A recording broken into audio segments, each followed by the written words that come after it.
vapor. If liquid's allowed to return to the compressor, it can cause the compressor to break.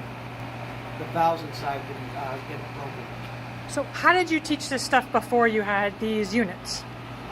We would simulate it using one of those units, basically on the wall, and we would hook up our gauges. The only difference between this and what we had is I can display the gauges.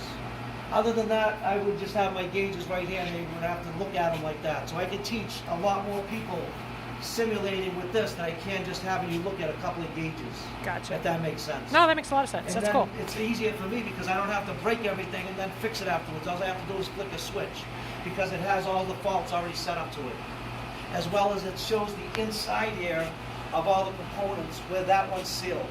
So you can't see the inside. So where this has the plastic on there and I can see what's going on, it just helps me explain everything a little better in detail.